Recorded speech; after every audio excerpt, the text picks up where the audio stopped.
Now back to Tell Me Everything on Sirius XM Progress 127.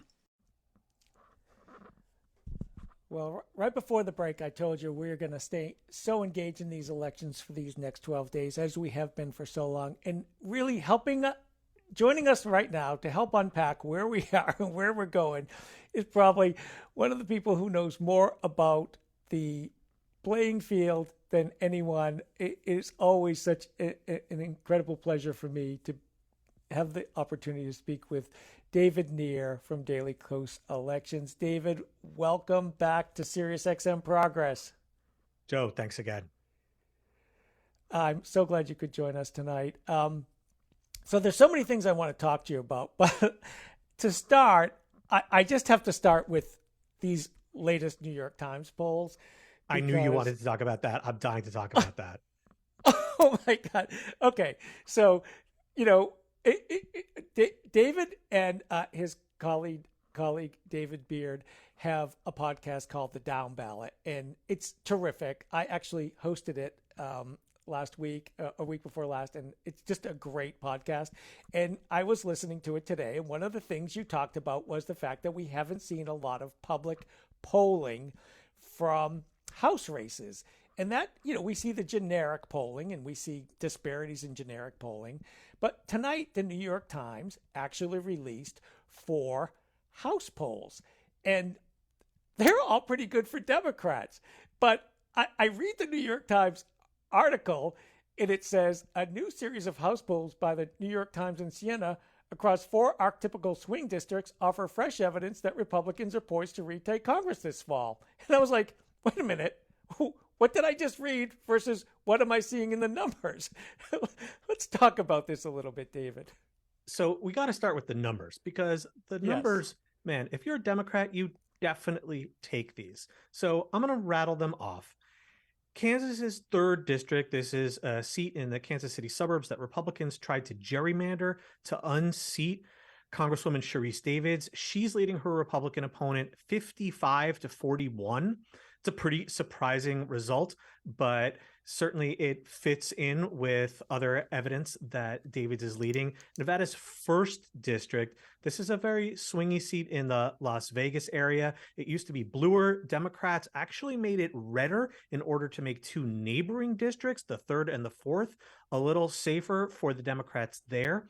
Congresswoman Dina Titus, the Democratic incumbent, is tied with her Republican opponent, 47-47. New Mexico's 2nd district. This is a district that a rare district that Democrats were able to gerrymander. And there, Gabe Vasquez, who is the Democrat, has a 48-47 edge on the Republican incumbent, Yvette Harrell. And Pennsylvania's 8th district. This is a Trump-leaning district, but again, held by a Democrat, Congressman Matt Cartwright, and he leads his Republican opponent 50-44. These are all the kinds of districts where you would expect Republicans to, certainly in some of them be winning. I mean, like I said, they tried to make Kansas's 3rd a gerrymandered seat for them to win, and they're losing. Pennsylvania's 8th. This is sort of Trumpy territory that's moved away from Democrats, and they're losing.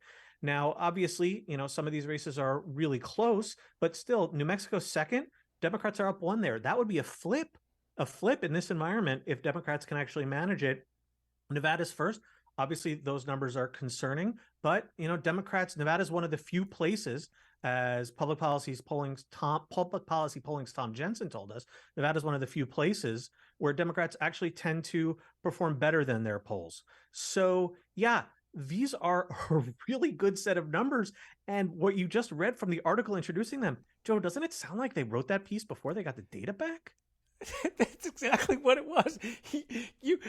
I read this, and I looked at the numbers. I saw the numbers pop up on Twitter, and I was all excited because these are good. And we've been looking for. And again, it's polling, and we're trying to be rational about polling, but we haven't seen a lot of House polls.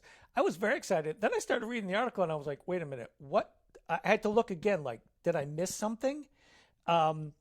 But it just fit, and that's exactly your tweet. I retweeted you. Like, you look like they wrote this before they got the numbers, because it's been part of this kind of cavalcade of news from the Times, the Post, others that, oh, this things are going so well for Republicans right now, based on a lot of conflicting information. And David, let's just say for the record, I have always believed this was going to be a more complicated midterm than historical precedent. But if we were going by historical precedent, the fact that Democrats are even competitive is the huge news. Yeah, that's exactly right. I don't think that this is going to be a good year for Democrats. I think it would be a massive shock if 2 weeks from now Democrats actually turned in a good night. But there is a lot of contradictory evidence, as you say, and polls like this batch from the New York Times really suggest that Republicans aren't going to clean up. Now, they still could. Things could close late. These polls could be wrong. There could be other evidence, particularly private polls that we haven't seen, that actually show a worse situation for Democrats. But again, it's a complicated picture. Joe, for someone like you and someone like myself who's been around a while, we've been through some really rough elections for Democrats. And I'm thinking back in particular to both 2010 and 2014. And man, in 2010 especially, you knew that was coming from a mile away. There was no hiding from that. I spent 18 months dreading that election, and it turned out exactly as badly as I thought, and then worse. This is a weird one. Things are not going to plan for Republicans. Again, they could still win both houses of Congress, but this has been a very strange way to go about doing it. Well, and another kind of, one of the things you mentioned about private polls, and that's polls that are conducted by the campaigns. We got a little insight into some private polls today from an unlikely source, and that was Majority Leader Chuck Schumer, who was picked up on a hot mic today, saying that their polling was holding in Pennsylvania and things were looking better in Nevada. They're a little worried about Georgia. And I thought that was really illustrative. It wasn't certainly he was talking to Joe Biden when Biden was in Syracuse. It certainly wasn't the majority leader panicking today as he was talking to the president and giving him some kind of inside scoop. Yeah, and I always question this hot mic stuff. I mean, it's not like Schumer said something so salacious or shocking. Chuck Schumer's a really, really calculated guy. He probably plans every word that he says that comes out of his mouth well in advance. So even if this was supposedly hot mic, supposedly not for public consumption, he wasn't in the president's private residence sharing the real dirt. Sure. If there were something like that he had to be really careful with, he would have been more careful with it. So and again, like you say, there was nothing surprising in what he said. Right. So I think what you see is what you get here. Right. Last night, David, I had Mario Yedidia on, who's the National Field Director for Unite Here, an organization that has hundreds and hundreds and hundreds of people in the field right now, door knocking. And we actually talked about Nevada, Culinary 226, they're local, just legendary for the work they do. And, Mario made a point, and this going back to that Nevada First District, he said there's going to be about, I think he said over $40 million worth of TV on in Las Vegas markets in the next 2 weeks until Election Day. And it's just so overwhelming that it just kind of blurs everything out. And they're actually doing the door knocking. And that's a lot of how you get out the vote in Nevada. It's not necessarily it's not TV. It's literally, it's a difficult place to poll. As you mentioned, Democrats often end up doing better, but it really is kind of hand-to-hand combat out there, and they're on the ground doing it. And that's happening all over the country right now. One of the, I think, most compelling explanations for why Democrats underperformed in 2020, and I think there are a lot of reasons. Elections are always complex beasts, but one reason that I definitely think has a lot of merit is that because of the coronavirus pandemic, Democratic campaigns largely stopped door knocking because they weren't taking the pandemic seriously. And also, this was a time when we understood far less about its transmissibility. Of course, the vaccines had not been rolled out yet. And Democrats were wisely playing it safe. And Republicans were like, screw this. They were generally taking the DeSantis view, and they mostly kept door knocking. And in retrospect, with the benefit of hindsight, it very probably would have been safe to continue most door knocking activities. And the fact that Democrats were not on the doors very likely contributed to that Democratic underperformance. Door knocking campaigns are really expensive to run. They're difficult to run. They're exhausting. They're frustrating. They're tiring. Obviously, a huge reason why campaigns rely so heavily on TV is because you can reach a lot of people at once and do so very easily. But that doesn't necessarily mean it's the most effective way. I still think you have to advertise on TV. You can't go dark, but you also have to be reaching voters directly, especially in these super close races, which we often see in Nevada. And certainly in the last several years, the culinary union has just turned it into an art form, really the best of breed, probably in the country. So that is definitely, they've definitely been a key reason why Democrats seem to keep landing on their feet every single time in Nevada for the last several cycles. Knock wood that it will happen again. Absolutely. So when I mentioned the money being spent in Nevada, obviously there are competitive House races, competitive Senate race, competitive governor's race. You and your colleagues at Daily Kos Elections actually track the spending by the campaigns, but by the kind of let's call them the big four, the political committees of the House and Senate, Democrats and Republicans. And that's really an indicator of where the competitive races are, because they actually see these private polls. Talk a little bit about what you have been seeing in that. What are some of the places where the money's being spent and the numbers and who's doing what? Sure. So the groups that we track closely on the House side of things are the DCCC and their super PAC counterpart, the House Majority PAC, and then for Republicans, the NRCC and their super PAC counterpart, which is the Congressional Leadership Fund. And these groups spend by far the most money on House races. Collectively, this was at the start of the week. They had already spent over $300 million on the House battlefield for the general election. That number is definitely higher by now. But maybe the most interesting thing is that most of the races where money is being spent by the big four, as you put it, are Democratic held seats. And that's exactly what you would expect in a midterm year. But there are a number of Republican held seats that are on the board, including a bunch that Republicans have been spending to defend in. And what we haven't seen is the playing field open up so widely that Republicans are suddenly spending in districts that really shouldn't be in play at all.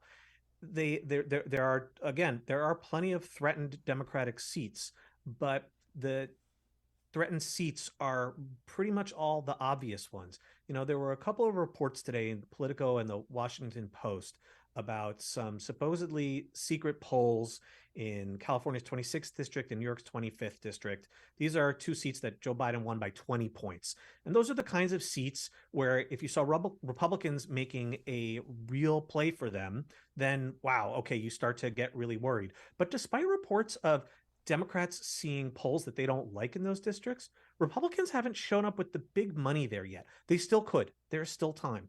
So I'm not saying don't. I'm not saying we don't have to worry about anything. Certainly not. But again, the playing field is about what you'd expect. Republicans could still win a whole bunch of seats and easily retake the House. But so far, we just haven't seen anything unexpected. Yeah, I think that's really important. And, it's really interesting too.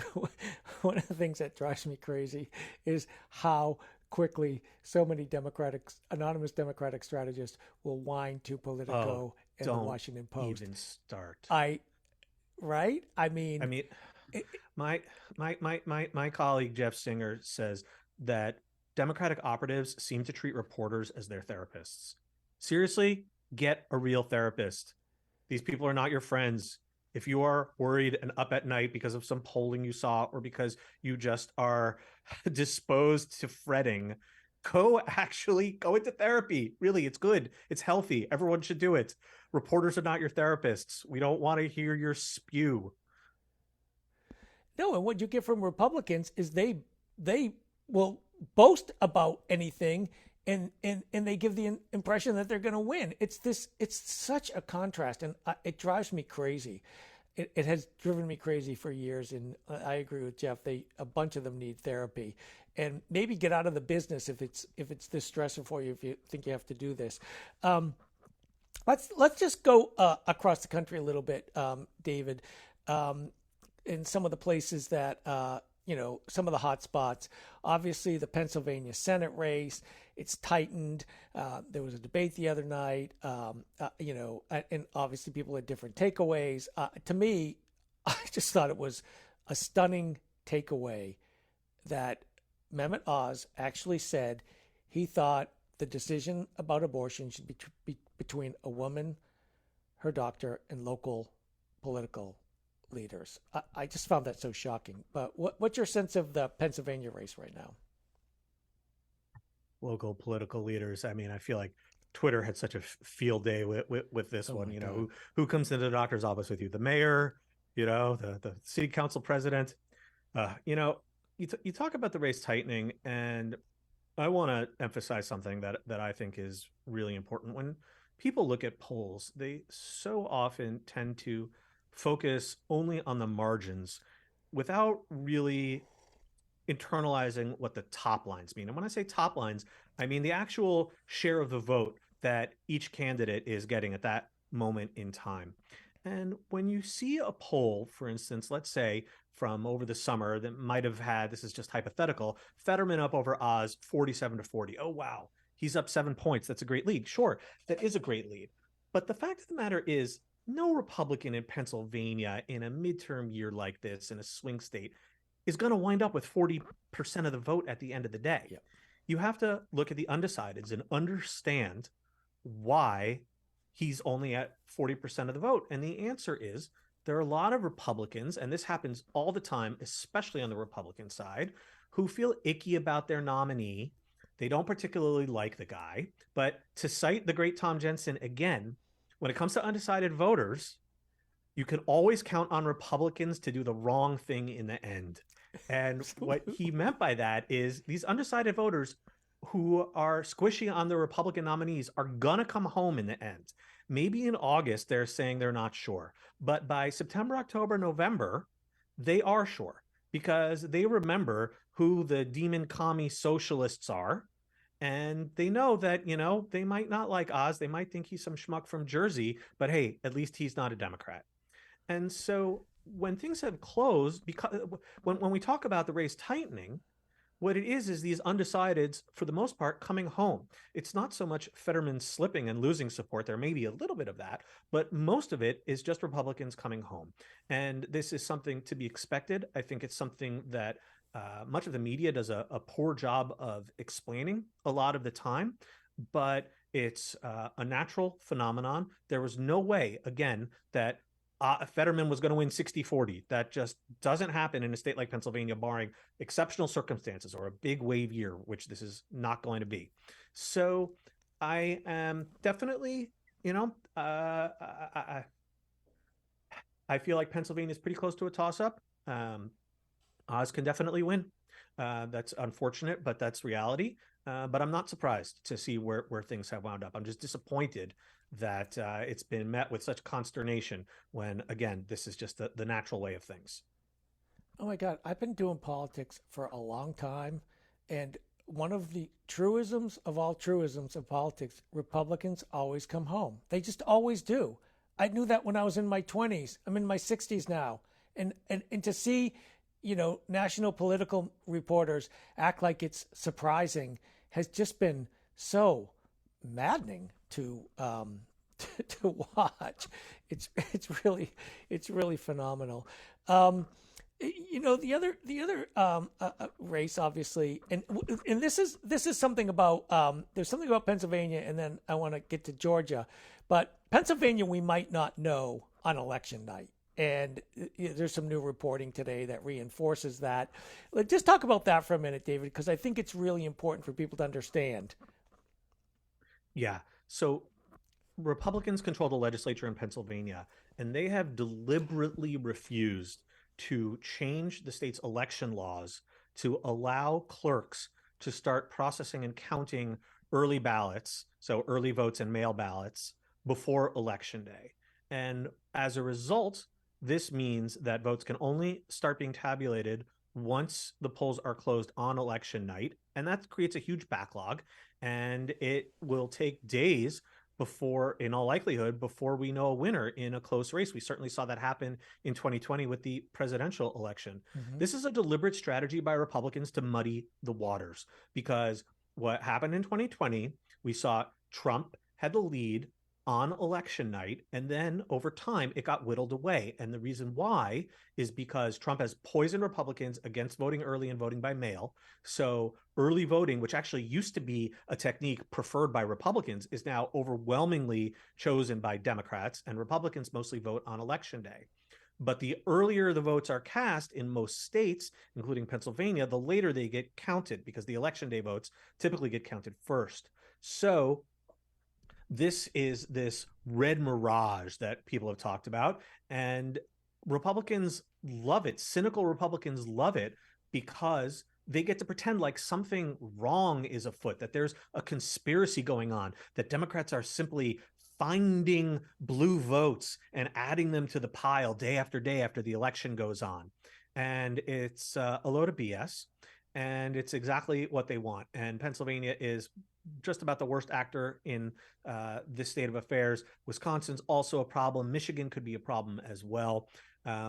And like you said, we just might not know the results. In fact, I think there's a good chance we won't know the results on election night. In fact, Democrats, you don't want to know the results in Pennsylvania on election night, almost certainly, because the odds of a Democratic blowout are quite low. If there's a Democratic blowout, I'd be so happy to be wrong. But if I'm right and it's a close race, then we almost certainly won't know that Fetterman is the winner until sometime after election night. Right.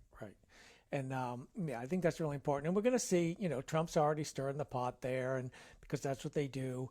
And that's a whole other subject too. But let's just talk about Georgia. That's the other Senate race I want to talk about.